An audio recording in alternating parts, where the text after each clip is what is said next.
বায়ু দূষণের দিক দিয়ে সারা পৃথিবীতে ঢাকা শহর 5, 6, 7, 8 নম্বরের দিকে থাকবে, এটা নিশ্চয়ই আমরা ভালো মনে করি না।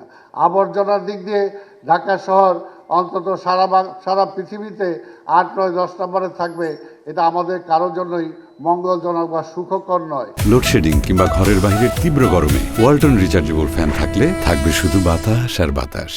আমাদের মাননীয় প্রধানমন্ত্রী উদাহরণ সৃষ্টি করেছেন যে আজকে কোথাও যাতে কোনো আবর্জনা বা একটা সিম্পল একটা টিস্যু উনি কখনো কোথাও ফেলেন না।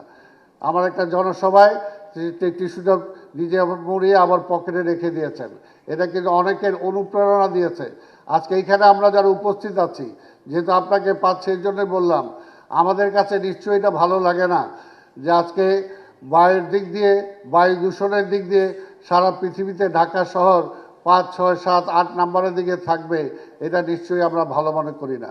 আবর্জনার দিক দিয়ে ঢাকা শহর অন্তত সারা পৃথিবীতে 8, 9, 10 নম্বরে থাকবে, এটা আমাদের কারোর জন্যই মঙ্গলজনক বা সুখকর নয়। কিন্তু এটা কিন্তু আমাদের সবার দায়িত্ব। আমি যেমনি মনে করি প্রশাসক হিসাবে ঢাকা সিটি কর্পোরেশনের দায়িত্ব, ঠিক আপনারা এক একজন ব্যক্তি হিসাবে আপনাদেরও কিন্তু দায়িত্ব যে আজকে ঢাকা শহরটাকে আমরা বসবাসযোগ্য রাখতে পারি কিনা।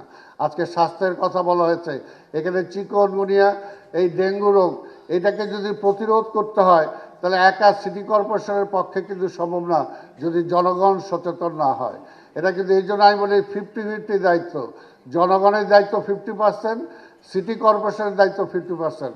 এবং আজকে আমরা এই দুইটা শক্তিকেই মাননীয় প্রধানমন্ত্রী কিন্তু চেষ্টা করছেন, আমাদেরকে সবসময় দৌড় উপরে রাখছেন, কোথায় কি হচ্ছে, কোথায় কি দরকার, কোথায় মশা বাড়লো কিনা, কোথায় আবর্জনা হইল কিনা।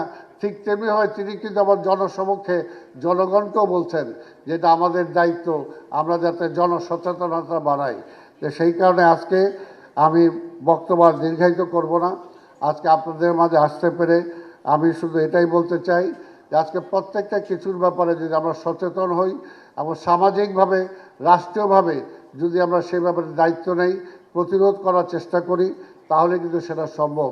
সিটি কর্পোরেশনের পক্ষ থেকে আমি আপনাদের বলতে চাই, সিটি কর্পোরেশন যদি আপনাদের কোথাও কোনো সহযোগিতা আসতে পারে তাহলে আমি নিজেকে ধন্য মনে করব আপনাদের সহযোগিতা যদি করতে পারি।